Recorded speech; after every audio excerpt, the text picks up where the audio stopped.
ಎರಡನೇ ದಿನ ವಿಚಾರಣೆ ಬಾಯಿ ಬಿಡ್ತಿಲ್ಲ ಜೈಲು ಪಾಲಾದ ಮುನಿರತ್ನ.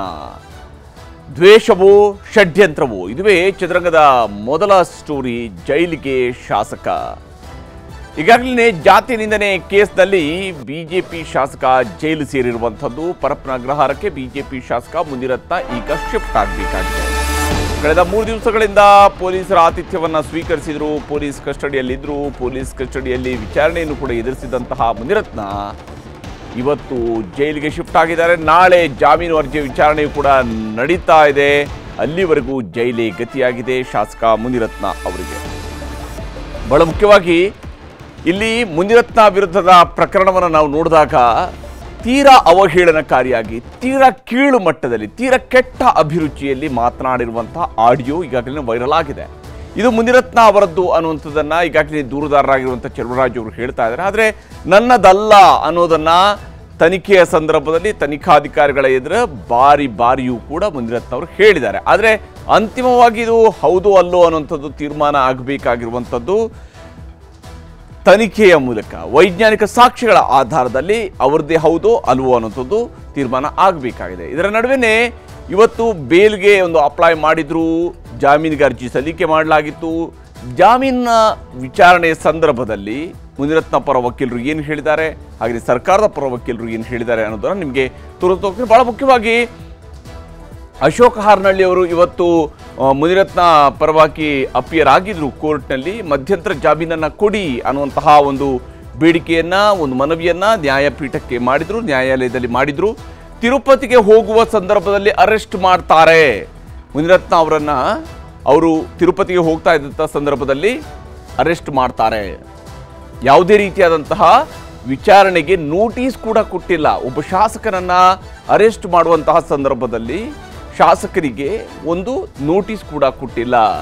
ನೋಟಿಸ್ ಕೂಡ ಕೊಡದೇನೆ 41A ಅಡಿಯಲ್ಲಿ ನೋಟಿಸನ್ನು ನೀಡಬೇಕು. ಒಂದು ತನಿಖೆಯನ್ನು ನಡೆಸಬೇಕು ಅಂತ ಹೇಳಿದರೆ, ಒಂದು ವಿಚಾರಣೆಯನ್ನು ನಡೆಸಬೇಕು ಅಂತ ಹೇಳಿದರೆ 41A ಅಡಿಯಲ್ಲಿ ನೋಟಿಸನ್ನು ನೀಡಬೇಕಾಗತ್ತೆ. ಆದರೆ ಇಲ್ಲಿ 41A ಅಡಿಯಲ್ಲಿ ನೋಟಿಸ್ ಕೂಡ ಕೊಟ್ಟಿಲ್ಲ. ಇದು ಸಂಪೂರ್ಣವಾಗಿ ರಾಜಕೀಯ ಪ್ರೇರಿತವಾಗಿರುವಂತಹ ಕೇಸ್. ಇದು ಈ ಒಂದು ಪ್ರಕರಣ ಏನಿದೆ ಇದು ಸಂಪೂರ್ಣವಾಗಿ ರಾಜಕೀಯ ಪ್ರೇರಿತವಾಗಿರುವಂಥದ್ದು. ಇದೇ ಕಾರಣಕ್ಕಾಗಿ ರಾಜಕೀಯ ಪ್ರೇರಿತ ಕೇಸ್ ಆಗಿರುವುದರಿಂದಾಗಿ ಈ ಒಂದು ಪ್ರಕರಣಕ್ಕೆ ಸಂಬಂಧಪಟ್ಟಂತೆ ಮಧ್ಯಂತರ ಜಾಮೀನನ್ನು ಕೊಡಬೇಕು.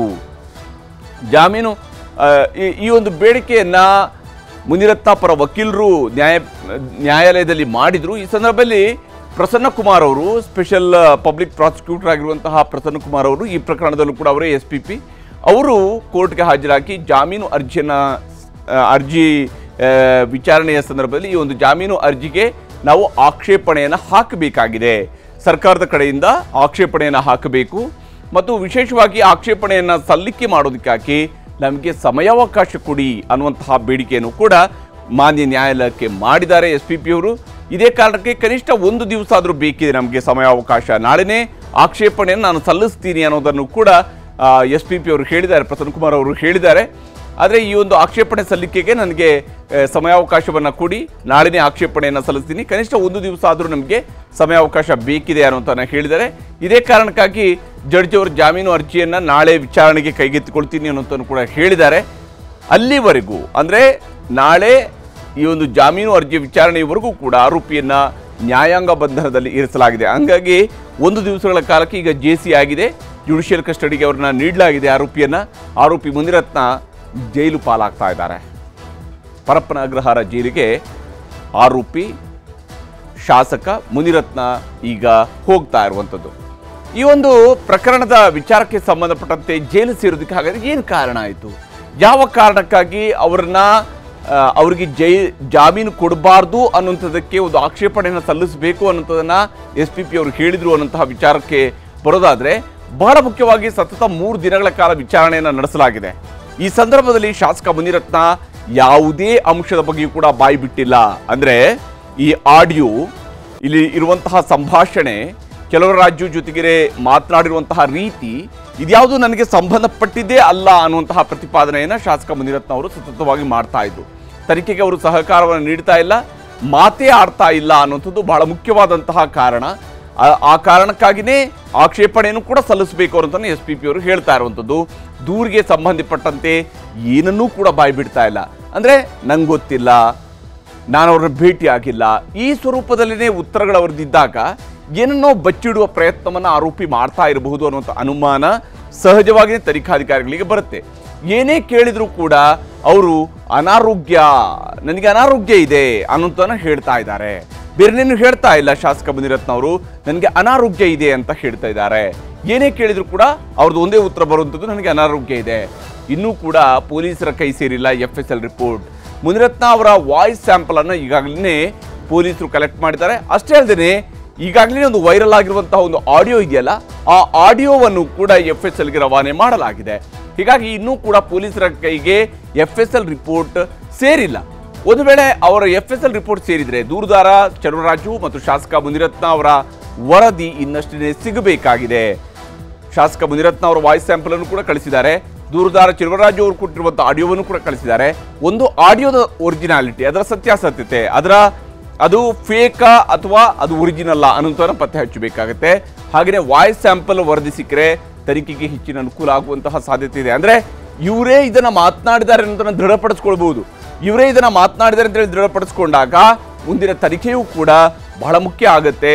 ಈ ನಿಟ್ಟಿನಲ್ಲಿ SPP ಅವರು ಕೂಡ ಸಮಯಾವಕಾಶವನ್ನು ಕೇಳಿದರೆ ಆಕ್ಷೇಪಣೆಯನ್ನು ಸಲ್ಲಿಸಬೇಕು ಅಂತ ಹೇಳಿ ಈ ವಿಚಾರಕ್ಕೆ ಸಂಬಂಧಪಟ್ಟಂತೆ ಕಾಂಗ್ರೆಸ್ನ ನಾಯಕರುಗಳು ಮಾತನಾಡಿದ್ದಾರೆ. ವಿಶೇಷವಾಗಿ ಮುಖ್ಯಮಂತ್ರಿ DK ಶಿವಕುಮಾರ್ ಅವರು ಏನು ಅಮೆರಿಕ ಪ್ರವಾಸದಲ್ಲಿದ್ದರು, ಅವರು ಇಂಡಿಯಾಗೆ ವಾಪಸ್ ಆದ ನಂತರ ಇವತ್ತು ಕಲಬುರಗಿಯಲ್ಲಿ ಏನು ವಿಶೇಷ ಕ್ಯಾಬಿನೆಟ್ ಸಭೆ ನಡೀತಾ ಇದೆ, ಆ ಕ್ಯಾಬಿನೆಟ್ ಸಭೆಗೆ ಹೋಗುವ ಸಂದರ್ಭದಲ್ಲಿ ಅವರು ಕೂಡ ಮಾತನಾಡಿದ್ದಾರೆ. ಹಾಗೂ ಇತರೆ ಸಚಿವರು ಕೂಡ ಈ ವಿಚಾರದಲ್ಲಿ ರಿಯಾಕ್ಟ್ ಮಾಡಿದ್ದಾರೆ. ಕಾಂಗ್ರೆಸ್ ನಾಯಕರ ಪ್ರಕಾರ ಮುನಿರತ್ನ ಪ್ರಕರಣದಲ್ಲಿ ಏನಾಗ್ತಾ ಇದೆ, ಏನಾಗಬೇಕಾಗಿದೆ, ಯಾರು ಇದಕ್ಕೆ ಉತ್ತರವನ್ನು ಕೊಡಬೇಕಾಗಿದೆ ಅಂತ ಕಾಂಗ್ರೆಸ್ ಅವರು ಹೇಳ್ತಾರೆ ಅನ್ನೋದನ್ನು ನಿಮಗೆ ತೋರಿಸ್ತೀನಿ.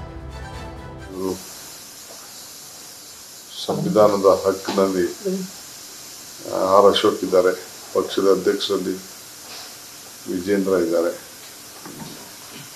ಸೆಂಟ್ರಲ್ ಮಿನಿಸ್ಟರ್ ಇದ್ದಾರೆ,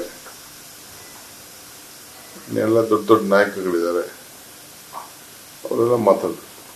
ಸರಿನೋ ತಪ್ಪೋ ಮಾತಾಡೋದಕ್ಕೆ ಅದಕ್ಕೆ ಇವರೆಲ್ಲ ಮಾತಾಡಬೇಕು. ನೋಡಿ, ಅದು ನನಗೆ ಗೊತ್ತಿಲ್ಲ. ಆದರೆ ಒಬ್ಬ ಮಹಿಳೆಯ ಬಗ್ಗೆ ಅವರು ಮಾತನಾಡ್ತಾ ಇರುವಂಥ ಭಾಷೆಯನ್ನು ನಾನಂತರೂ ಕೇಳಲ್ಲ. ಆದರೆ ಕೆಲವರು ಹೇಳಿದ್ದಾರೆ ನನಗೆ, ಜಾತಿ ನಿಂದನೆ, ಒಬ್ಬ ಮಹಿಳೆಯ ಬಗ್ಗೆ ಮಾತನಾಡೋದು, ಅದು ಮಾಜಿ ಮಂತ್ರಿಗಳು. ಸಭ್ಯತೆ, ನಮ್ಮನ್ನು 1000 ಜನ, 1,00,000 ಜನ ನೋಡ್ತಾ ಇರ್ತಾರೆ. ರಾಜಕಾರಣಿಗಳು ಅಂತಂದರೆ ನಮ್ಮನ್ನ 100 ಜನ ಅನುಕರಣೆ ಮಾಡ್ತಾ ಇರ್ತಾರೆ. ಮನುಷ್ಯ ಒಬ್ಬ ದಲಿತರ ಬಗ್ಗೆ ಅಷ್ಟು ಲಘುವಾಗಿ ಮಾತಾಡಿದ್ದಾನೆ, ಒಕ್ಕಲಿಗರ ಹೆಣ್ಣುಮಕ್ಕಳ ಬಗ್ಗೆ ಮಾತಾಡಿದ್ದಾನೆ. ಇವ್ರಿಗೆ ನಾಚಿಕೆ ಆಗಬೇಕು. ಜನತಾ ದಳದವ್ರಿಗೆ, BJP ಅವರಿಗೆ ಅವನ ಬಗ್ಗೆ ಇನ್ನೂ ಸಾರ್ಥಕ ಅದನ್ನು ತೋರಿಸ್ತಾ ಇದ್ದಾರೆ. ಅವನ ಬಗ್ಗೆ ಸಾರ್ಥಕ ಮಾತಾಡ್ತಾರೆ, ನಾಚಿಕೆ ಆಗಬೇಕು. ಸರ್, ಅಷ್ಟೊಂದು ಅವನು ಮಾತಾಡೋನಾಗ ಕಾಂಗ್ರೆಸ್ ಪಕ್ಷ ಆಡಳಿತ ಮಾಡೋ ಸರ್ಕಾರ ಸುಮ್ಮನೆ ಕೂರಕ್ಕಾಗತ್ತಾ? ಕ್ರಮ ತಗೋಬೇಕಾಯ್ತು. ಇದು ಕಾಂಗ್ರೆಸ್ನವರು ರಿಯಾಕ್ಟ್ ಮಾಡ್ತಾ ಇರೋಂಥ ರೀತಿ. ಅವರು ಮಾತಾಡಲಿ, ಇವರು ಮಾತಾಡಲಿ, ಯಾವ ಕಾರಣಕ್ಕಾಗಿ BJP ನಾಯಕರುಗಳು ಮಾತನಾಡ್ತಾ ಇಲ್ಲ ಅನ್ನೋಂಥ ಪ್ರಶ್ನೆಯನ್ನು ಕೇಳ್ತಾರೆ. ಆದರೆ BJP ಅವರ ಹತ್ರ ಈ ವಿಚಾರವನ್ನು ಪ್ರಸ್ತಾಪಿಸಿದರೆ ಅವರು ಷಡ್ಯಂತ್ರದ ಮಾತುಗಳನ್ನು ಹೇಳ್ತಿದ್ದಾರೆ. ರಾಜಕೀಯ ಪ್ರೇರಿತವಾಗಿರುವಂತಹ ಕೆಲಸ ಇಲ್ಲಿ ನಡೀತಾ ಇದೆ ಅನ್ನುವಂಥ ಆರೋಪವನ್ನು BJP ನಾಯಕರು ಮಾಡ್ತಾ ಇದ್ದಾರೆ. ಕಾನೂನಿನಂತೆ ಏನು ಕ್ರಮವನ್ನು ಕೈಗೊಳ್ತಾರೆ. ಇದರ ಸತ್ಯಾಸತ್ಯತೆಯ ಬಗ್ಗೆ ಕೂಡ ತನಿಖೆ ಆಗಬೇಕು. FSL ರಿಪೋರ್ಟನ್ನು ಕರೆಕ್ಟಾಗಿ ಮಾಡಬೇಕು. ಸರ್ಕಾರ ಯಾವುದೇ ಕಾರಣಕ್ಕೆ ಪಕ್ಷ ರಾಜಕಾರಣವನ್ನ ಮಾಡದೇನೆ ಸತ್ಯಾಸತ್ಯತೆಯನ್ನ ತನಿಖೆ ಮಾಡಬೇಕನ್ನುವಂತ ಆಗ್ರಹವನ್ನು ನಾನು ಮಾಡ್ತಾ ಇದ್ದೀನಿ. ಪೂರ್ವಾಗ್ರಹ ಪೀಡಿತವಾಗಿ ವರ್ತನೆ ಮಾಡ್ತಾ ಇದೆ, ದ್ವೇಷದ ರಾಜಕಾರಣ ಮಾಡ್ತಾ ಇದೆ ಅನ್ನೋದಕ್ಕೆ ಇದಕ್ಕಿಂತ ಇನ್ನೇನು ಸಾಕ್ಷಿ ಬೇಕು? ನಾವು ನಮ್ಮ ವಿಚಾರ ಇಷ್ಟೇನೆ, ತನಿಖೆಯಾಗಿ ತಪ್ಪು ಮಾಡಿದ್ರೆ ಶಿಕ್ಷೆ ಆಗಲಿ. ಆದರೆ ಒಬ್ರಿಗೊಂದು ನ್ಯಾಯ ಮಾಡಲಿಕ್ಕೆ ಇವರಿಗೆ ಅಧಿಕಾರವನ್ನು ಕೊಟ್ಟಿಲ್ಲ. ಇವರಿಗೊಂದು ಕಾನೂನು, ಮತ್ತೊಬ್ಬರಿಗೊಂದು ಕಾನೂನು ಇಲ್ಲ.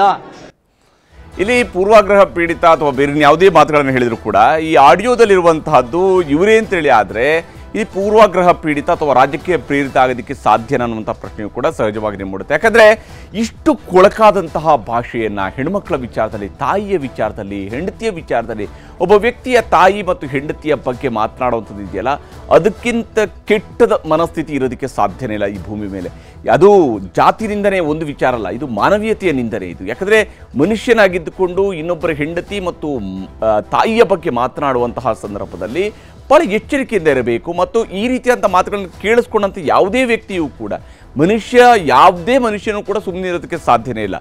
ಆ ಸ್ವರೂಪದ ಆರೋಪಗಳು, ಅಷ್ಟು ಗಂಭೀರವಾಗಿರುವಂಥ ಆರೋಪವನ್ನು ಇವತ್ತು ಶಾಸಕ ಮುನಿರತ್ನ ಅವರು ಎದುರಿಸ್ತಾ ಇದ್ದಾರೆ. ಇಲ್ಲಿ ಶಾಸಕ ಮುನಿರತ್ನ ಅವರೇ ಮಾತನಾಡಿದಾರ ಇಲ್ವಾ ಅನ್ನೋಂಥದ್ದು ಸಹಜವಾಗಿಯೇ ಇದು ತನಿಖೆಯ ಮೂಲಕ ಗೊತ್ತಾಗಬೇಕು, ಸತ್ಯಾಸತ್ಯತೆ ಗೊತ್ತಾಗಬೇಕು. ಯಾಕಂದರೆ ಈ ವಿಚಾರಕ್ಕೆ ಸಂಬಂಧಪಟ್ಟಂತೆ ತನಿಖೆ ನಡೀಲೇಬೇಕು. ಆದರೆ ಹಾಗಂತ ಹೇಳಿದ ತಕ್ಷಣ ಇದು ರಾಜಕೀಯ ಪ್ರೇರಿತ ಅಂತ ಹೇಳೋಕ್ಕೆ ಸಾಧ್ಯನಾ ಅನ್ನುವಂಥ ಪ್ರಶ್ನೆಯೂ ಕೂಡ ಮೂಡುತ್ತೆ. ಹಾಗಿದ್ರು ಇಲ್ಲಿ ಕಾಂಗ್ರೆಸ್ ಮತ್ತು BJP ಇಬ್ಬರ ನಡುವೆಯೂ ಕೂಡ ಬಹಳ ರಣವ್ಯೂಹ ನಡೀತಾ ಇದೆ. ಮುನಿರತ್ನ ವಿಚಾರಕ್ಕೆ ಸಂಬಂಧಪಟ್ಟಂತೆ ಕಾಂಗ್ರೆಸ್ ಒಂದು ವ್ಯೂಹವನ್ನು ರಚಿಸಿಕೊಂಡಿದೆ. ಕೇಸರಿ ಪಾಳೆಯ ಒಂದು ರೀತಿಯಂಥ ಇಕ್ಕಟ್ಟಿನಲ್ಲಿ ಈ ಒಂದು ಕೇಸಿಗೆ ಸಂಬಂಧಪಟ್ಟಂತೆ, ಅಂದರೆ ಮುನಿರತ್ನ ಅವರ ಪ್ರಕರಣಕ್ಕೆ ಸಂಬಂಧಪಟ್ಟಂತೆ ಕಾಂಗ್ರೆಸ್ BJPಯವರು ಇಕ್ಕಟ್ಟಿಗೆ ಸಿಲುಕಿದಂತೆ ಕಾಣ್ತಾ ಇದೆ. ಈ ಒಂದು ಪ್ರಕರಣವನ್ನು ಜೀವಂತವಾಗಿಡೋದಕ್ಕೆ ಕಾಂಗ್ರೆಸ್ನವರು ನಿರಂತರವಾದಂತಹ ಪ್ರಯತ್ನವನ್ನು ಮಾಡ್ತಾ ಇದ್ದಾರೆ. ಅವರ ಪ್ಲಾನ್ ಅದೇ ರೀತಿಯಲ್ಲಿರುವಂತೆ ಕಾಣ್ತಾ ಇದೆ. ಅಂದರೆ ಈ ಒಂದು ಪ್ರಕರಣ ಜೀವಂತವಾಗಿರಬೇಕು. ಮುನಿರತ್ನ ನೋಡಿ ಹೀಗೆಲ್ಲ ಮಾತನಾಡಿದ್ದಾನೆ, ಈತ ದಲಿತರ ಬಗ್ಗೆ ಹೀಗೆ ಮಾತಾಡಿದ್ದಾರೆ, ಇವರು ಒಕ್ಕಲಿಗ ಹೆಣ್ಣುಮಕ್ಕಳ ಬಗ್ಗೆ ಹೀಗೆ ಮಾತಾಡಿದ್ದಾರೆ, ಒಕ್ಕಲಿಗ ಹೆಣ್ಣುಮಕ್ಕಳಂದ್ರೆ ಇಷ್ಟು ಇವರಿಗೆ ಸಲೀಸಾಗಿ ಮಾತಾಡಬಹುದಾ, ಈ ಸ್ವರೂಪದಲ್ಲಿ ಕಾಂಗ್ರೆಸ್ನವರು ಮಾತನಾಡ್ತಾ ಇದ್ದಾರೆ. ಇದೊಂದು ದ್ವೇಷದ ರಾಜಕಾರಣ ಅನ್ನುವಂಥ ಕೌಂಟರನ್ನು BJPಯವರು ಕೊಡೋದ್ರ ಮೂಲಕವಾಗಿ ತಮ್ಮನ್ನ ಒಂದು ರೀತಿಯಾದಂತಹ ಈ ದ್ವೇಷದ ರಾಜಕಾರಣ, ಈ ರೀತಿಯಂತಹ ಅನೇಕ ನುಡಿಗಟ್ಟುಗಳೇನಿದ್ದಾವೆ ರಾಜಕೀಯದಲ್ಲಿ, ಇವುಗಳೆಲ್ಲವೂ ಕೂಡ ಬೇರೆನೇನೋ ಅಂಶಗಳು ಇಲ್ಲದೆ ಇದ್ದಾಗ, ಅಂದರೆ ನೇರವಾಗಿ ಅಟ್ಯಾಕ್ ಮಾಡೋದಕ್ಕೆ ಯಾವುದೇ ರೀತಿಯಂಥ ಅಂಶಗಳಿದ್ದಾಗ ಈ ರೀತಿಯಂಥ ಡಿಫೆನ್ಸಿವ್ ಮೋಡ್ನಲ್ಲಿ ಹೇಳುವಂಥದ್ದು ಇದು ದ್ವೇಷದ ರಾಜಕಾರಣ ಅಂತ ಹೇಳಿ. ವಿಶೇಷವಾಗಿ ಕಾಂಗ್ರೆಸ್ನವರು CM ಸರ್ಕಾರದ ಮೇಲೆ ಒತ್ತಡವನ್ನು ಹೇರ್ತಾ ಇದ್ದಾರೆ. ವಿಶೇಷವಾಗಿ ಒಕ್ಕಲಿಗ ಸಚಿವರು, ಶಾಸಕರುಗಳು ಹೋಗಿ ಮುಖ್ಯಮಂತ್ರಿಯವರನ್ನ ಭೇಟಿಯಾಗಿ ನೋಡಿ ಈ ರೀತಿಯಾದಂತಹ ಅವಹೇಳನಕಾರಿಯಾಗಿ ನಮ್ಮ ಸಮುದಾಯದ ಹೆಣ್ಣುಮಕ್ಕಳನ್ನು ನಿಂದನೆ ಮಾಡಿದ್ದಾರೆ, ಹೀಗಾಗಿ ಇವ್ರ ಮೇಲೆ ಕ್ರಮ ಆಗಬೇಕು, ಅತ್ಯಂತ ಕಠಿಣ ಕ್ರಮಕ್ಕೆ ನೀವು ಮುಂದಾಗಬೇಕು ಅನ್ನೋಂಥ ಒತ್ತಾಯವನ್ನು ಕಾಂಗ್ರೆಸ್ನ ಶಾಸಕರು, ಸಚಿವರುಗಳು ಮುಖ್ಯಮಂತ್ರಿಯವರ ಮೇಲೆ ಮಾಡ್ತಾ ಇದ್ದಾರೆ. ಇಲ್ಲಿ ಇಕ್ಕಟ್ಟಿನಲ್ಲಿರುವಂತಹ ಕೇಸರಿ ಪಾಳ್ಯದಲ್ಲಿ ದೊಡ್ಡ ದೊಡ್ಡವರು ಕೂಡ ಸೈಲೆಂಟ್ ಆಗಿದ್ದಾರೆ. ಕೆಲವರು ಮಾತನಾಡ್ತಿದ್ದಾರೆ, ಇಲ್ಲ ಅಂತೇಳಿ ಅಲ್ಲ. ಅಶ್ವಥ್ ನಾರಾಯಣ ಅವರು ಮಾತಾಡ್ತಿರ್ಬೋದು, ಅಶೋಕ್ ಮಾತಾಡ್ತಿರ್ಬೋದು, CT ರವಿ ಮಾತಾಡ್ತಿರ್ಬೋದು, ಅಥವಾ ಮೈಕ್ ಹಿಡಿದ ಸಂದರ್ಭದಲ್ಲಿ ಶೋಭಾ ಕರಂದ್ಲಾಜೆ ಅವರು ಕೂಡ ಒಂದು ರಿಯಾಕ್ಷನ್ ಅನ್ನು ಕೊಡ್ತಾ ಇರ್ಬೋದು. ಆದರೆ ನಿಜವಾಗಿಯೂ ಕೂಡ ಏನು ಆಗಿದೆ ಅನ್ನುವಂತಹ ವಿಚಾರದಲ್ಲಿ BJP ನಾಯಕರು ಬಹುತೇಕ ಸೈಲೆಂಟ್ ಆದಂತೆ ಕಾಣ್ತಾ ಇದ್ದಾರೆ. ಇನ್ನು ಮೈತ್ರಿ ನಾಯಕರ ವಿರುದ್ಧ ಟೀಕೆಗೆ ಅವಕಾಶ ಸಿಕ್ಕಾಗಲಿಲ್ಲ, ಟಾಂಗ್ ಕೊಡ್ತಾ ಇದ್ದಾರೆ. ಇಲ್ಲಿ ಮೈತ್ರಿ ನಾಯಕರನ್ನ ಸೇರಿಸಿ ಬೈಯೋದಕ್ಕೆ ಅವಕಾಶ ಸಿಕ್ಕಿದೆ ಕಾಂಗ್ರೆಸ್ನವರಿಗೆ. ಹೀಗಾಗಿ JDSನವರು ಏನು ಮಾತಾಡ್ತಿದ್ದಾರೆ, JDSನವರು ಯಾಕೆ ಮಾತಾಡ್ತಾ ಇಲ್ಲ? ಅಲ್ಲ, ಮುನಿರತ್ನ ಮಾತಾಡಿರುವಂಥ ಕೆಲಸಕ್ಕೆ JDSನವರು ಮಾತಾಡ್ತಾ ಕೂರ್ಬೇಕಾ, BJPಯವರು ಮಾತಾಡ್ತಾ ಕೂರ್ಬೇಕಾ? ಅಂದರೆ ಇವ್ರಿಗೆ ಅವರು ಮಾತಾಡುವಂಥದ್ದು, ಅವರು ಒಕ್ಕಲಿಗರ ವಿಚಾರದಲ್ಲಿ ಹಿಂಗೆ ಮಾತಾಡಿದರೆ ಅದಕ್ಕೆ ಅವರೇನು ಡಿಫೆನ್ಸು, ದಲಿತರ ವಿಚಾರದಲ್ಲಿ ಹಿಂಗೆ ಮಾತಾಡಿದ್ರೆ ಅದಕ್ಕೇನು ಡಿಫೆನ್ಸು ಅಥವಾ ಅದಕ್ಕೇನು ಸ್ಪಷ್ಟನೆ, ಆ ಸಂದರ್ಭದಲ್ಲೂ ಕೂಡ ಅವರು ಮುನಿರತ್ನ ವಿರುದ್ಧ ಏನಾದರೂ ಮಾತಾಡ್ತಾರ, ಈ ರೀತಿಯಾದಂಥ ನಿರೀಕ್ಷೆಗಳನ್ನು ಕಾಂಗ್ರೆಸ್ನವರು ಇಟ್ಕೊಂಡ್ರೆ, ಅಂದರೆ ರಾಜಕೀಯವಾಗಿ BJP ಮತ್ತು JDSನವರನ್ನ ಒತ್ತಡದಲ್ಲಿ ಸಿಲುಕಿಸುವಂತಹ ಪ್ರಯತ್ನವನ್ನು ಕಾಂಗ್ರೆಸ್ನವರು ಮಾಡ್ತಾ ಇದ್ದಾರೆ. ಆದರೆ ಕೇಸರಿ ಪಾಳೆಯ ಶಿಸ್ತು ಸಮಿತಿ ಒಂದು ನೋಟಿಸನ್ನು ರವಾನೆ ಮಾಡಿದೆ. ಕಾರಣ ಕೇಳಿ ನೋಟಿಸನ್ನು ಕೊಟ್ಟಿದ್ದಾರೆ. ನೀವು ಇದಕ್ಕೆ ಉತ್ತರ ಕೊಡಿ, ಯಾವ ಕಾರಣಕ್ಕೆ ಹೀಗೆಲ್ಲ ಮಾತಾಡಿದ್ರೆ ಇದು ನಿಮ್ದೇನಾ ಅನ್ನುವಂತಹ ಒಂದು ಪಕ್ಷದ ಒಂದು ನಾರ್ಮಲ್ ಸ್ವರೂಪದ ಆಕ್ಷನ್ಗೆ ಈಗ BJP ಮುಂದಾಗಿದೆ. ಇನ್ನು ಮುಂದಿನ ಚುನಾವಣೆಗಳಿಗೂ ಕೂಡ ಮುನಿ ಮಾತನ್ನು ಅಜೆಂಡಾವಾಗಿ ಇಟ್ಕೊಳ್ಬೇಕು ಅನ್ನುವಂತಹ ತಂತ್ರಗಾರಿಕೆಯನ್ನು ಕಾಂಗ್ರೆಸ್ನವರು ರೂಪಿಸ್ಕೊಂಡಿದ್ದಾರೆ. ವಿಶೇಷವಾಗಿ ಬೈ ಎಲೆಕ್ಷನ್ ಬರ್ತಾ ಇದೆ, ಚನ್ನಪಟ್ಟಣದ ಬೈ ಎಲೆಕ್ಷನ್ ಇದೆ. ಚನ್ನಪಟ್ಟಣದಲ್ಲಿ ಈ ವಿಚಾರ ಬಹಳಷ್ಟು ಕೆಲಸ ಮಾಡಬಹುದು ಅನ್ನುವಂತಹ ನಿರೀಕ್ಷೆಯನ್ನು ಕಾಂಗ್ರೆಸ್ನವರು ಇಟ್ಕೊಂಡಿದ್ದಾರೆ. ಯಾಕಂದರೆ ಇದು ಬೆಂಗಳೂರು ಗ್ರಾಮಾಂತರ ಲೋಕಸಭಾ ಕ್ಷೇತ್ರದ ವ್ಯಾಪ್ತಿಯಲ್ಲಿ ಬರುವಂತಹ ಅಸೆಂಬ್ಲಿ ಸೆಗ್ಮೆಂಟ್ ಚನ್ನಪಟ್ಟಣ. ಹಾಗೆಯೇ ರಾಜರಾಜೇಶ್ವರನಗರವು ಕೂಡ ಅದೇ ಲೋಕಸಭಾ ವ್ಯಾಪ್ತಿಯಲ್ಲಿ ಬರುವಂಥ ಒಂದು ಅಸೆಂಬ್ಲಿ ಕ್ಷೇತ್ರ. ಈ ಕಾರಣಕ್ಕಾಗಿಯೇ ಮುಂದಿನ ಚುನಾವಣೆಗಳಿಗೂ ಕೂಡ ಮುನಿ ಮಾತನ್ನು ಅಜೆಂಡಾವಾಗಿ ಇಟ್ಕೊಳ್ಬೇಕು. ನೋಡಿ, BJPಯವರು ದಲಿತರ ಬಗ್ಗೆ ಹಿಂಗೆ ಮಾತಾಡ್ತಾರೆ, ನೋಡಿ BJPಯವರು ಒಕ್ಕಲಿಗರ ಬಗ್ಗೆ ಹಿಂಗೆ ಮಾತಾಡ್ತಾರೆ, ಒಕ್ಕಲಿಗ ಹೆಣ್ಣುಮಕ್ಕಳ ಬಗ್ಗೆ ಇಷ್ಟು ಕೇವಲವಾಗಿ ಮಾತಾಡ್ತಾರೆ. ಈ ರೀತಿಯಾದಂತಹ ಒಂದು ಅಸ್ತ್ರವನ್ನು ಬಳಕೆ ಮಾಡ್ಕೊಳ್ಳೋದಕ್ಕೆ ಇಲ್ಲಿ ಕಾಂಗ್ರೆಸ್ನವರು ಮುಂದಾಗಿದ್ದಾರೆ. ಆದರೆ BJPಯವರು ಅಭಿವೃದ್ಧಿ ಬಿಟ್ಟು ಬರೀ ದ್ವೇಷ ಅನ್ನೋದನ್ನು ಬಿಂಬಿಸುವಂತಹ ಪ್ರಯತ್ನವನ್ನು ಅವರು ಮಾಡ್ತಾ ಇದ್ದಾರೆ. ಈ ಮೂಲಕವಾಗಿ ನೇರವಾದಂತಹ ಟೀಕೆಯನ್ನು ಕಾಂಗ್ರೆಸ್ನ ವಿರುದ್ಧ ಮಾಡ್ತಾ ಇದ್ದಾರೆ. ಈ ರೀತಿಯಾಗಿ ಇಲ್ಲಿ ಆರೋಪ ಪ್ರತ್ಯಾರೋಪ ಇವೆಲ್ಲವೂ ಕೂಡ ಬಹಳ ಜೋರಾಗಿ ಸಾಗ್ತಾ ಇದೆ. ಆದರೆ ಮುನಿರತ್ನ ಸದ್ಯ ಒಂದು ದಿವಸದ ಮಟ್ಟಿಗೆ ಜೈಲಿಗೆ ಹೋಗಬೇಕನ್ನೋ ಅನಿವಾರ್ಯತೆ ಇದೆ. ಹಾಗೆಂದ್ರೆ ಇದು ಕೇವಲ ಒಂದೇ ದಿವಸದಲ್ಲಿ ಅಂತ್ಯ ಆಗುತ್ತಾ ಗೊತ್ತಿಲ್ಲ. ಯಾಕಂದರೆ ನಾಳೆ ಜಾಮೀನು ಅರ್ಜಿಯ ವಿಚಾರಣೆ ಮತ್ತೆ ನಡೆಯೋದಿದೆ. ಆಗ ಅವರಿಗೆ ಜಾಮೀನು ಸಿಗುತ್ತಾ ಇಲ್ವಾ ಅನ್ನುವಂಥದ್ದನ್ನು ನ್ಯಾಯಾಲಯ ನಿರ್ಧಾರ ಮಾಡುತ್ತೆ. ಈಗ ಮುಂದಿನ ಸುದ್ದಿಯ ಕಡೆಗೆ ಹೋಗೋಣ. ಬೆಂಕಿ ಬಿದ್ದ ಊರಲ್ಲಿ ಆರಿಲ್ಲ ಕೆಂಡ, CCTVಗಳಿಂದಲೇ ಸತ್ಯದರ್ಶನ, ಕೊನೆಗೆ ಯಾರನ್ನ ಸುಡುತ್ತೆ ಬೆಂಕಿ. ಇದುವೇ ಚದುರಂಗದ ಎರಡನೇ ಸ್ಟೋರಿ, ನಿಗಿ ನಿಗಿ ರಾಜಕೀಯ.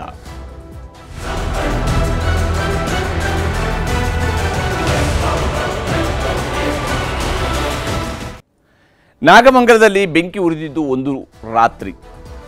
ಬಹುತೇಕ ಆ ಒಂದು ರಾತ್ರಿ ಉರಿದಂತಹ ಬೆಂಕಿಯ ಜ್ವಾಲೆಯನ್ನು ಇವತ್ತಿಗೂ ಕೂಡ ಜೀವಂತವಾಗಿಟ್ಕೊಳ್ಳುವಂತಹ ಪ್ರಯತ್ನವನ್ನು ರಾಜಕೀಯ ನಾಯಕರು ಮಾಡ್ತಾ ಇದ್ದಾರೆ.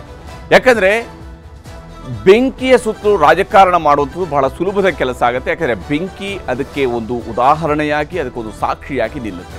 ಈಗ ನಾಗಮಂಗಲದ ಗಣೇಶ ಗಲಾಟೆ ಮತ್ತು ಅದರ ಸುತ್ತಲೂ ನಡೀತಾ ಇರುವಂತಹ ರಾಜಕೀಯದ ಸ್ವರೂಪ ತೀವ್ರವಾಗ್ತಾ ಇದೆ. ಪಾಲಿಟಿಕ್ಸ್ ಬಹಳ ಜೋರಾಗಿ ಸಾಗ್ತಾ ಇದೆ. ಇಲ್ಲಿ ದ್ವೇಷವು, ಷಡ್ಯಂತ್ರವು, ಕಾನೂನು ಕ್ರಮವು ಅನ್ನುವಂತಹ ಪ್ರಶ್ನೆಗಳು ಕೂಡ ಇಲ್ಲಿ ಮುಂದಾಗ್ತಾ ಇದ್ದಾವೆ. ಸತ್ಯ ಶೋಧನೆಯ ಜೊತೆಗೇ ರಾಜಕಾರಣವು ಕೂಡ ಬಹಳ ಜೋರಾಗಿ ಸಾಗ್ತಾ ಇರುವಂಥದ್ದು. ನಾಗಮಂಗಲ ಅಕ್ಷರಶಃ ನಿಗಿನಿಗಿಯಾಗಿಯೇ ಇದೆ. ಅಲ್ಲಿ ಎಲ್ಲವೂ ಕೂಡ ನಾರ್ಮಲ್ ಆಗಿರಬಹುದು, ಸದ್ಯಕ್ಕೆ ಶಾಂತಿ ನೆಲೆಸಿರಬಹುದು. ಆದರೆ ಶಾಂತಿ ನೆಲೆಸಿದ್ರೂ ಕೂಡ ಅನೇಕರಿಗೆ ಈ ಶಾಂತಿ ಇಷ್ಟು ಬೇಗನೆ ನೆಲೆಸುವಂಥದ್ರ ಅವಶ್ಯಕತೆ ಇಲ್ಲ ಅಂತ ಅನ್ನಿಸ್ತಿದೆಯೋ ಏನೋ ಅನ್ನೋಂಥ ಭಾವನೆ ಈ ಘಟನೆಯ ನಂತರದ ಬೆಳವಣಿಗೆಗಳನ್ನು ನೋಡ್ತಾ ಇದ್ರೆ ಮೂಡುತ್ತೆ. ಘಟನೆಗೆ ನೇರವಾಗಿ ಕಾರಣ ಸರ್ಕಾರದ ವೈಫಲ್ಯ ಅನ್ನೋದ್ರಲ್ಲಿ ಎರಡು ಮಾತಿಲ್ಲ. ಆದರೆ ಘಟನೆಯ ನಂತರದ ರಾಜಕಾರಣ ಇದೆಯಲ್ಲ, ಇದರಲ್ಲಿ ಹೇಗೆ ಯಾರು ಎಷ್ಟು ಲಾಭ ಪಡೆಯೋದಕ್ಕೆ ಸಾಧ್ಯ ಆಗುತ್ತೆ ಅನ್ನೋಂಥ ಪ್ರಯತ್ನ ಕೈ ಹಾಕೋದಿದೆಯಲ್ಲ, ಇದು ಬಹಳ ಘೋರವಾಗಿರುವಂತಹ ವಿಚಾರ. ಇಲ್ಲಿ ಬೆಂಕಿ ಹಚ್ತಾ ಇರುವಂತಹ ಕಿಡಿಗೇಡಿಗಳು ಯಾವ ಸ್ವರೂಪದಲ್ಲಿ ಬೆಂಕಿ ಹಚ್ತಾ ಇದ್ರು ಅನ್ನೋಂಥದ್ದೆಲ್ಲವೂ ಕೂಡ ಒಂದು ಭಾಗ. ಆದರೆ ಈ ಬೆಂಕಿ ಬಿದ್ದಂತಹ ಊರಲ್ಲಿ ಇನ್ನೂ ಕೂಡ ಕೆಂಡ ಆರಿಲ್ಲ. ಆ ಬೆಂಕಿಯನ್ನು ನಂದಿಸುವಂತಹ ಪ್ರಯತ್ನ ನಡೆದಿದೆ. ಆದರೆ ಬೆಂಕಿಯ ಕೆಂಡ ಇನ್ನೂ ಕೂಡ ಕಾಡ್ತಾ ಇದೆ. ಕಲ್ಲು ಸಂಗ್ರಹ, CCTV ನಾಶ, ಪೆಟ್ರೋಲ್ ಬಾಂಬ್, ಇದಕ್ಕೆ ಸಂಬಂಧಪಟ್ಟಂತಹ ಪ್ರತಿಯೊಂದು ಅಂಶಗಳು ಕೂಡ ಒಂದೊಂದಾಗಿ ಮೇಲಕ್ಕೆ ಬರ್ತಾ ಇದ್ದಾವೆ. ಒಂದೊಂದಾಗಿ CCTV ದೃಶ್ಯಗಳ ಮೂಲಕವಾಗಿ ಮೇಲೆ ಬರ್ತಿದ್ದಾವೆ. ಅಂಗಡಿಗಳಿಗೆ ಬೆಂಕಿ ಹಚ್ಚುವ ದೃಶ್ಯವೂ ಕೂಡ ಈಗಾಗಲೇ ವೈರಲ್ ಆಗಿದೆ. ಬೆಂಕಿಯನ್ನು ಯಾವ ಸ್ವರೂಪದಲ್ಲಿ ಅಂಗಡಿಗಳಿಗೆ ಬೆಂಕಿ ಹಚ್ಚುತ್ತಾ ಇದ್ದಾರೆ, ಪೆಟ್ರೋಲ್ ಬಾಂಬ್ಗಳನ್ನ ಹೆಂಗೆ ಎಸಿತಾ ಇದ್ದಾರೆ ಈ ಅಂಗಡಿಗಳ ಒಳಕ್ಕೆ ಅಂತೇಳಿ. ಕೇರಳ ಮುಸ್ಲಿಮರ ಕೈವಾಡದ ಬಗ್ಗೆಯೂ ಕೂಡ ಶಂಕೆ ವ್ಯಕ್ತವಾಗ್ತಿದೆ. ಕೇರಳದ ಮುಸಲ್ಮಾನರು ಕೂಡ ಇದರಲ್ಲಿ ಕೈ ಜೋಡಿಸಿದ್ದಾರೆ, ಇಲ್ಲಿ ಬೆಂಕಿ ಹಚ್ಚೋದ್ರಲ್ಲಿ ಕೈ ಜೋಡಿಸಿದ್ದಾರೆ ಅಂತೇಳಿ. ಇದೇ ಕಾರಣಕ್ಕಾಗಿ NIA ಮತ್ತು CBI ತನಿಖೆಯಿಂದ ಸತ್ಯ ಹೊರ ಬರುತ್ತಾ ಅನ್ನುವಂತಹ ಪ್ರಶ್ನೆಯೂ ಕೂಡ ಇದ್ದಿರುವಂಥದ್ದು. ಅಥವಾ ನಮ್ಮ ಪೊಲೀಸರೇ ತನಿಖೆ ನಡೆಸಿದರೆ ಸತ್ಯ ಹೊರ ಬರೋದಕ್ಕೆ ಸಾಧ್ಯ ಆಗುವುದಿಲ್ವಾ ಅಂತ ಹೇಳಿ ಈ ಪ್ರಶ್ನೆಯೂ ಕೂಡ ಇದ್ದೇ ಇದೆ. ಆದರೆ NIA ಮತ್ತು CBI ತನಿಖೆನೇ ಆಗಬೇಕು, NIA ತನಿಖೆ ಆಗಬೇಕು ಅಥವಾ CBI ತನಿಖೆ ಆಗಬೇಕು ಅನ್ನೋದನ್ನ ಪ್ರತಿಪಕ್ಷಗಳು ಒತ್ತಾಯವನ್ನ ಮಾಡ್ತಾ ಇದ್ದಾವೆ. ಈ ಒಂದು ವಿಚಾರಕ್ಕೆ ಸಂಬಂಧಪಟ್ಟಂತೆ ಸತ್ಯದ ಹುಡುಕಾಟವೂ ಕೂಡ ನಡೀತಾ ಇದೆ. ಒಂದು ಕಡೆಯಲ್ಲಿ BJPಯವರು ಮಾಡ್ತಾ ಇದ್ದಾರೆ, ಮತ್ತೊಂದು ಕಡೆಯಲ್ಲಿ ಮುಸ್ಲಿಂ ಸಂಘಟನೆಯವರು ಕೂಡ ಸತ್ಯದ ಶೋಧನೆಯನ್ನು ಮಾಡ್ತಿದ್ದಾರೆ. ಇಲ್ಲಿ ನಾನು ಒಂದು ಅಂಶವನ್ನು ಪಾಯಿಂಟ್ ಔಟ್ ಮಾಡಲೇಬೇಕು. ಸತ್ಯ ಶೋಧನೆ ಅನ್ನುವಂಥದ್ದು ಎಲ್ಲರನ್ನ ಮಾತನಾಡಿಸಿದಾಗ ಸಿಗುತ್ತೆ, ಎಲ್ಲ ಅಂಶಗಳು ಸಿಗುತ್ತೆ. ಎಲ್ಲಿಂದ ಶುರುವಾಯಿತು ಅನ್ನೋದ್ರಿಂದ ಆರಂಭ ಆಗುತ್ತೆ. ಪೂರ್ವಾಗ್ರಹ ಪೀಡಿತರಾಗಿ ನೋಡಿದ್ರೆ ಖಂಡಿತವಾಗ್ಲೂ ಕೂಡ ಅರ್ಧ ಸತ್ಯ ಸಿಗುತ್ತೆ ಅಥವಾ ಅರ್ಧಂಬರ್ಧ ಸತ್ಯ ಸಿಗೋದಕ್ಕೂ ಕೂಡ ಸಾಧ್ಯತೆ ಇದೆ. ನಿನ್ನೆ BJP ಸತ್ಯಶೋಧನಾ ಸಮಿತಿ ಪರಿಶೀಲನೆಯನ್ನು ನಡೆಸಿದೆ, ಬಹಳಷ್ಟು ಜನರನ್ನು ಹೋಗಿ ಮಾತನಾಡಿಸಿದೆ, ವ್ಯಾಪಾರಿಗಳನ್ನು ಮಾತನಾಡಿಸಿದೆ. ಆದರೆ ಎಷ್ಟರ ಮಟ್ಟಿಗೆ ಅವರು ಮುಸಲ್ಮಾನರನ್ನ ಅಲ್ಲಿ ಮಾತನಾಡಿಸೋದಕ್ಕೆ ಸಾಧ್ಯ ಆಗಿದೆ ಅನ್ನೋಂಥ ಪ್ರಶ್ನೆ ಕೂಡ ಇದ್ದೇ ಇದೆ. ಯಾಕಂದರೆ ಅವ್ರದ್ದು ಒಂದು ವರ್ಷನ್ ಇರುತ್ತಲ್ಲ, ಮುಸಲ್ಮಾನರದ್ದು ಒಂದು ವರ್ಷನ್ ಇರುತ್ತೆ, ಹಿಂದೂಗಳದ್ದು ಒಂದು ವರ್ಷನ್ ಇರುತ್ತೆ. ಅದನ್ನು ಮಾಡಿದಾರ BJPಯವರು ಅನ್ನೋದು. ಈಗ ಮುಸ್ಲಿಂ ಸಂಘಟನೆಗಳು ಸತ್ಯಶೋಧನೆಯನ್ನು ಮಾಡ್ತಿದ್ದಾರೆ. ಇವರು ಅಷ್ಟೇ, ಇವರು ಕೇವಲ ಮುಸಲ್ಮಾನರ ವಿಚಾರಗಳನ್ನು ಮಾತ್ರ ತಿಳ್ಕೊಳ್ಳೋದಕ್ಕೆ ಕೂತ್ಕೊಂಡ್ರೆ ಹಿಂದೂಗಳ ಮೇಲೆ ಆಗಿರುವಂತಹ ದಾಳಿಗೆ ಉತ್ತರ ಕೊಡುವಂಥವ್ರು ಯಾರು? ಹಾನಿ ಪ್ರದೇಶಗಳಿಗೆ ಭೇಟಿ ನೀಡಿ ಮುಖಂಡರೊಂದಿಗೆ ಸಭೆಯನ್ನು ಕೂಡ ನಡೆಸಿದೆ ಮುಸಲ್ಮಾನರ ಒಂದು ಸಂಘಟನೆ, ಜಮಾತ್ ಸಂಘಟನೆ ಈಗಾಗಲೇ ಈ ಒಂದು ಕೆಲಸವನ್ನು ಮಾಡಿದೆ. ಇದೇ ಸಂದರ್ಭದಲ್ಲಿ ಹಾನಿ ಪ್ರದೇಶಗಳಿಗೆ ಭೇಟಿ ನೀಡಿ ಮುಖಂಡರೊಂದಿಗೆ ಸಭೆಯನ್ನು ಕೂಡ ನಡೆಸಿದ್ದಾರೆ. ಈ ಒಂದು ಪ್ರಕರಣಕ್ಕೆ ಸಂಬಂಧಪಟ್ಟಂತೆ ಒಂದು ಕಡೆಯಲ್ಲಿ ಸತ್ಯ ಶೋಧನೆ ಅಥವಾ ಅರ್ಧ ಸತ್ಯಗಳ ಶೋಧನೆಯ ಕಾರ್ಯ ನಡೀತಾ ಇದ್ರೆ, ಮತ್ತೊಂದು ಕಡೆಯಲ್ಲಿ BJP ಮತ್ತು ಕಾಂಗ್ರೆಸ್ ನಾಯಕರ ನಡುವಿನ ವಾಗ್ಯುದ್ಧವು ಕೂಡ ತೀವ್ರ ಸ್ವರೂಪವನ್ನು ಪಡ್ಕೊಳ್ತಾ ಇರೋದು. ಅದನ್ನು ನಿಮಗೆ ತೋರಿಸ್ತೀನಿ. ನಮ್ಮ ಸರ್ಕಾರ ಇರಲ್ಲ ಅಂತ ಲೂಟಿ ಹೊಡೆಯುವಂಥದ್ದಕ್ಕೆ ಇಡೀ ಕ್ಯಾಬಿನೆಟ್ ಹೊರಟಿರೋವಂಥದ್ದು ಕರ್ನಾಟಕದ ದುರಾದೃಷ್ಟ ಅಂತ ಅನ್ಸುತ್ತೆ. ಊನಪ್ಪ ಅಶೋಕ್ ಅವ್ರು ಯಾವಾಗೂ ಸುಳ್ಳು ಹೇಳೋದು, ಕಾಂಗ್ರೆಸ್ ಅವರು ಯಾವಾಗೂ ಸತ್ಯ ಹರಿಶ್ಚಂದ್ರ ಮೊಮ್ಮಕ್ಕಳವರು, ಮರಿ ಮಕ್ಕಳವರು, ಸತ್ಯಮೇವ ಜಯತೆ ಅವ್ರದ್ದು. ಯಾಕೆ ವಿಧಾನಸೌಧದಲ್ಲಿ ಕೂಗಿದಾಗ ಎಲ್ಲ ಮಂತ್ರಿಗಳು ಒಬ್ಬರಾದ್ಮೇಲೆ ಹೇಳೇ ಇಲ್ಲ. ಅವರು ಅವನ್ಯಾರ ಫರೂಕ ಅವನು ಜೈ ಅಂದ್ರು ಅಂತ ಹೇಳ್ತಾರೆ. ಯಾಕೆ ಆಮೇಲೆ ಬಂತು ರಾಮೇಶ್ವರ ಕೆಫೆ, ಅದು ಭಯೋತ್ಪಾದಕ ಕೃತ್ಯ ಅಲ್ಲ, ಅದು ಹೋಟ್ಲು ಗಲಾಟೆ ಅಂದ್ರು, ಮಸಾಲೆ ದೋಸೆ ಗಲಾಟೆ ಅಂದ್ರು.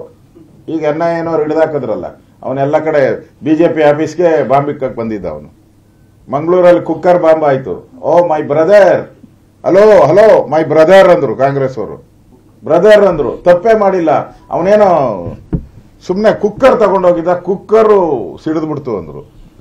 ಕಾಂಗ್ರೆಸ್ ತಲೆಯಲ್ಲಿ ಬರೀ ಕುಕ್ಕರ್ಗಳೇ ತುಂಬಿದೆ, ಅದ್ರಲ್ಲಿ ಬಾಂಬ್ ಇದೆ ಅಂತ ಕಾಂಗ್ರೆಸ್ ಅವ್ರಿಗೆ ಯಾವಾಗ ಗೊತ್ತಾಗ್ತದೋ ಗೊತ್ತಿಲ್ಲ. ಈಗ ಅದರಲ್ಲಿ ಎಲ್ಲವನ್ನೂ ಕೂಡ ಎಕ್ಸಾಮಿನ್ ಮಾಡ್ತೀವಿ. ತನಿಖೆ ಮಾಡಿ ವರದಿಯನ್ನು ತರಿಸಿಕೊಂಡು ಅದರ ಮೇಲೆ ಏನು ತೀರ್ಮಾನ ಮಾಡಬೇಕು ಅದನ್ನ ಮಾಡ್ತೇವೆ. ಯಾರನ್ನು ಕೂಡ ನಾವು ರಕ್ಷಣೆ ಮಾಡುವಂತದ್ದಿಲ್ಲ ಮತ್ತು ಅನಾವಶ್ಯಕವಾಗಿ ಯಾರನ್ನು ಕೂಡ ಶಿಕ್ಷೆ ಮಾಡುವಂತದ್ದು ಇಲ್ಲ. ಸತ್ಯಾಂಶ ಏನಿದೆ ಅದನ್ನ ನೋಡಿ ವರದಿ ತರಿಸಿಕೊಂಡು ಅದ್ರ ಮೇಲೆ ಕ್ರಮ ತಗೊಳ್ತೀವಿ. ಅವರು ಬಿಜೆಪಿಯವರು ಆಪಾದನೆ ಮಾಡ್ತಾರೆ, ಆದ್ರೆ ನಮಗೂ ಕೂಡ ಜವಾಬ್ದಾರಿ ಇದೆ. ನಾವು ಯಾವುದನ್ನು ಕೂಡ ಲಘುವಾಗಿ ತಗೊಳ್ಳೋದಿಲ್ಲ. ಸರ್ಕಾರ ಕೂಡಲೇ ಕ್ರಮ ಕೈಗೊಂಡಿದೆ. ಯಾರೇ ತಪ್ಪಿಸಿದ್ರನ್ನ ಶಿಕ್ಷೆ ಮಾಡುವಂತ ಕೆಲಸ, ಕ್ರಮ ಕೈಗೊಳ್ಳುವಂತ ಕೆಲಸ ಸರ್ಕಾರ ಮಾಡ್ತದೆ. ನಮ್ಮ ಪೊಲೀಸ್ ಇಲಾಖೆ ಸಂಬಂಧಪಟ್ಟಂತ ಮಂತ್ರಿಗಳೆಲ್ಲ ಮಾಡ್ತಾರೆ. ರಾಜಕಾರಣ ಮಾತಾಡ್ತಾರೆ. ಬಿಜೆಪಿ ಯಾವಾಗಲೂ ಆರೋಪ ಮಾಡ್ತಾ ಇರ್ತಾರೆ, ಎಲ್ಲರೂ ಮಾಡ್ತಾರೆ. ಈ ಎಲ್ಲ ಘಟನೆಗಳನ್ನು ಪ್ಯಾಲೆಸ್ಟೈನ್ ಧ್ವಜ ಹಾರಿಸಿರುವಂತದ್ದು ಮತ್ತೆ ನಾಗಮಂಗಲ ಘಟನೆ ಇರ್ಬೋದು, ಇಲ್ಲಿ ಯಾರು ಕೇರಳದಿಂದ ಯಾರು ಬಂದಿದ್ರು, ಅಲ್ಲಿಂದ ಏನೇನು ಬಾಂಬ್ ತಯಾರು ಮಾಡಕ್ಕೆ ಕಚ್ಚಾ ವಸ್ತುಗಳನ್ನ ತಂದಿದ್ರು, ದೇಶದ ಭದ್ರತೆ ದೃಷ್ಟಿಯಿಂದ ಇದು NIAಗೆ ಒಪ್ಪಿಸಬೇಕು ಅಂತೇಳಿ ನಾನು ಆಗ್ರಹವನ್ನ ಮಾಡ್ತಾ ಇದ್ದೀನಿ. ಗಲಭೆ ಆಗಬೇಕು, ಜನರ ಮಧ್ಯೆ ದ್ವೇಷ ಹೆಚ್ಚಿಸಬೇಕು ಅಂತ ಉದ್ದೇಶ ಅವ್ರದ್ದೆಲ್ಲ. ನಮ್ಮ ಸರ್ಕಾರ ಕಾನೂನು ಪ್ರಕಾರ ಏನೇನು ಕ್ರಮಗಳು ತಗೊಳ್ಬೇಕೆಲ್ಲ ತಗೊಂಡಿದೆ ಮತ್ತು ಇದನ್ನು ನಮ್ಮ ಪೊಲೀಸ್ ಅವರೇ ಯಾವ ರೀತಿಯಾಗಿ ಇದನ್ನು ನಿಯಂತ್ರಣ ಮಾಡಬೇಕು ಅವ್ರು ಮಾಡ್ತಾರೆ.